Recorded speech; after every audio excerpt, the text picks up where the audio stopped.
Van కొంచెం ఎదురుపెట్టు, van కొద్దిగా ఎదురుపెట్టు.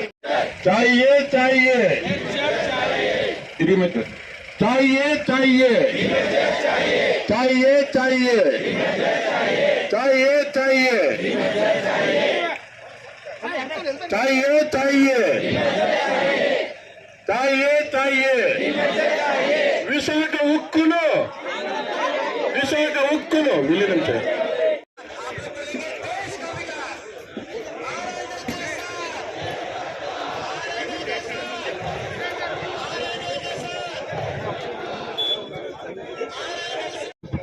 కూల్గా నడవండి. కొంచెం ఆఫీస్ బ్యారర్స్ కొద్దిగా ఎదరమ్మంటున్నా, కొద్దిగా బస్ వ్యాన్ మెల్లగా వెళ్తూ ఉంటుంది. I request women employees, please queue. We want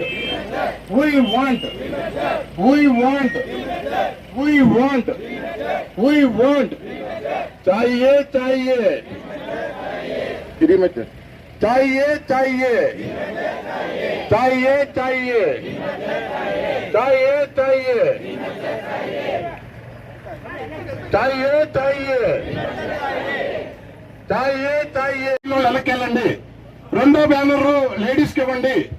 దయించి అర్థం చేసుకోండి. Young guys please cooperate. Ladies కొంచెం వెనకెళ్ళండి.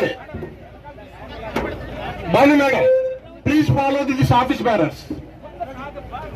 ఒక బ్యానర్ కి ఎంతమంది పడతారు? Women employees please queue the width of the banner only. Don't widen please. We want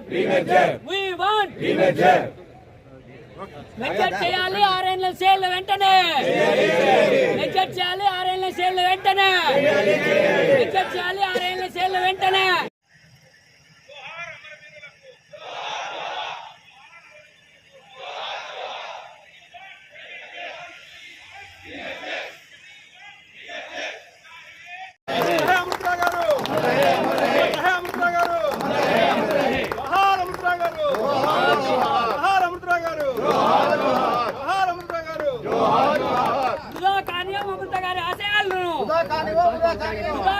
Amrutha Rao గారి ఆశయాలను కొనసాగిస్తాం. అమృతరావు గారి ఆశయాలను కొనసాగిస్తాం. అమృతరావు గారి ఆశయాలను. అమృతరావు గారు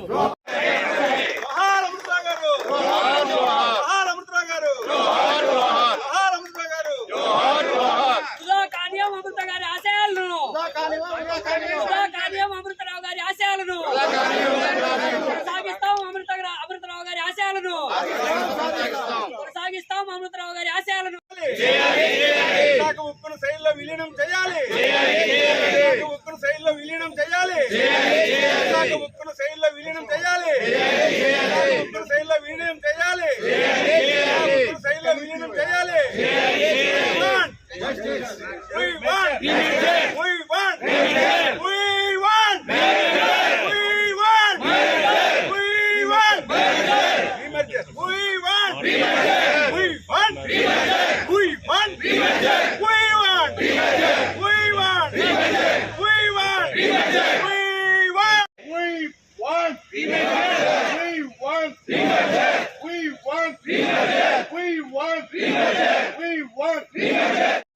సార్ మనం తీసుకుందాం ఫైనాన్స్ అంతా.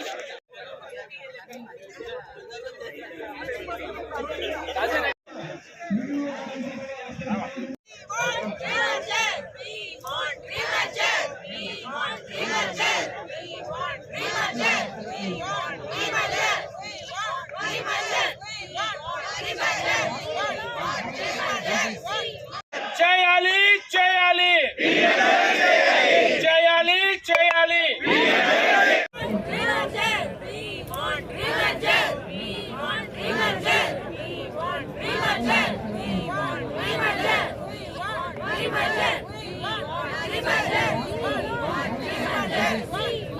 जो MOS को रिपोर्टेड थे, मिनिस्ट्री ऑफ स्टील को रिपोर्ट डिस्टेंस में रोका जाए और एक strategic joint venture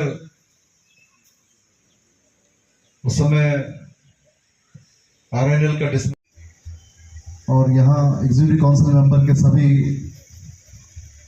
council members office brigades అధ్యక్షుల్ని ఈ స్టీల్ ప్లాంట్ని సెయిల్లో విలీనం చేయాలన్న ఉద్దేశంతో మన సివారు అలాగే ఆర్సీ రెండు కలిపి ఈ రోజు ఈ యొక్క దీక్షను చేయాలని చెప్పి నిర్ణయం తీసుకొని అందరం కూడా పాల్గొనడం జరిగింది. ఎందుకంటే 32 మంది ప్రాణత్యాగాలతో మరి అమృతరావు గారు ఎంతో ప్రాణత్యాగం తెగించి కలెక్టర్ ఆఫీస్ దగ్గర ఆ నిరాహార దీక్ష చేస్తే దానికి ఫలితంగా ఈ రోజు ప్లాంట్ రావడం జరిగింది. ఆ విగ్రహం మనం చేసుకుంటున్నాం. కాబట్టి దీన్ని ఏంటంటే కుట్రతో కేంద్ర ప్రభుత్వం మంచి కుక్కను పిచ్చి కుక్కను ముద్రతో చంపాలని చూస్తున్నారు. ఎందుకంటే మంచి కుక్కను పిచ్చి కుక్క అంటే అందరూ చంపుతారు కదా, అలాగా ముద్ర వేసి చంపుతారు. కానీ ఇది బంగారు బాతు, మంచి లాభాల్లో ఉన్న ప్లాంట్ కాబట్టి దీన్ని మనం అందరూ పరిరక్షించుకోవాలి. అందుకే మేము 60 నుండి 75, 80 సంవత్సరాల వయసు ఉన్నా సరే మేమందరం కూడా ఈ రోజు రోడ్డు ఎక్కడం జరిగింది. ఎందుకంటే మా పిల్లల భవిష్యత్తు కోసం మేము ఎక్కాం. ఎందుకంటే మందుల కోసం కేవలం మందులు కూడా డబ్బులు ఇమ్మంటున్నారు. 50% కన్సల్టేషన్, 50% మందులకి ఇమ్మంటారు. అంటే దౌర్భాగ్య 40 years సర్వీస్ చేసి 11 degrees సెంటీగ్రేడ్ పనిచేసిన కార్మికులు ఆఫీసర్స్ అందరూ కూడా ఈ రోజు డబ్బులు కట్టమంటున్నారు మందులకి.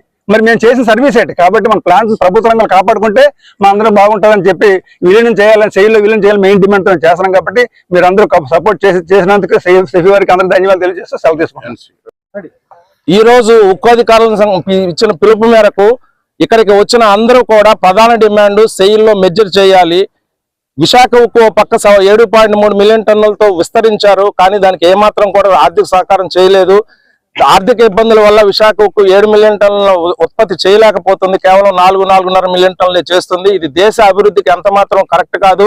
అలాగే విశాఖ ఉక్కులో విలీనం చేయాలని గత 3 సంవత్సరాలుగా దేశంలో ఉన్న అన్ని అధికార సంఘాలు, స్టీల్ ఎగ్జిక్యూటివ్ ఫెడరేషన్, NCOA, అలాగే మా ఉక్కు అధికారుల సంఘం కూడా తీర్మానాలు చేసి అందరినీ కలిసి కూడా సమర్పించాయి. అయితే దీనికి ప్రధాన కారణం మాకు ఆర్థిక శాఖ నుంచి వచ్చిన రిప్లై ప్రకారం చూస్తే ఇది నాన్ స్ట్రాటజిక్ సెక్టర్ లో ఉండటం. దీన్ని విశాఖ ఉక్కుని స్ట్రాటజిక్ సెక్టర్ లో ఉంచాలి, స్టీల్ ని స్ట్రాటజిక్ సెక్టర్ లో ఉంచాలి. తద్వారా సెయిల్లో RINL విలీనం చేయాలి. ఈ విలీనం చేయడం ద్వారా ఇక్కడ ఉత్పత్తి సామర్థ్యం పెరుగుతుంది, ఇక్కడ విస్తరణ అవుతుంది, ఇక్కడ నిర్వాసితులకు ఉద్యోగాలు వస్తాయి. సో అన్ని రకాలుగా కూడా రిజర్వేషన్లు అమలు కాబడతాయి, అన్ని రకాలుగా కూడా ఉపయోగం. కాబట్టి దేశానికి కూడా ప్రజలకు స్టీల్ అందుబాటులో ఉంటుంది. కాబట్టి విశాఖ ఉక్కులో సెయిల్ విలీనం చేయాలనే కోరిక మీద మేమందరం కూడా మొన్న కుమారస్వామి గారు వచ్చినప్పుడు రక్షిస్తాను కాపాడుతా అన్నారు. కానీ ఈ సెయిల్లో విలీనం దిశగా పనిచేయాలని చెప్పేసి కోరుతూ చంద్రబాబు నాయుడు గారిని, పవన్ కళ్యాణ్ గారిని, అలాగే దేశంలో ఉన్న దేశ నాయకత్వమైన మోడీ గారిని అందరినీ మేము విజ్ఞప్తి చేసేది విశాఖ ఉక్కును సెయిల్లో విలీనం చేయాలి. దాని ద్వారా ప్రభుత్వ రంగంలో ఉన్న సెయిల్ ని, ప్రభుత్వ రంగంలో ఉన్న విశాఖ ఉక్కును కూడా బలోపేతం చేసినట్లు అవుతుంది. ఇది మా అందరి ప్రధాన డిమాండ్. Thank you.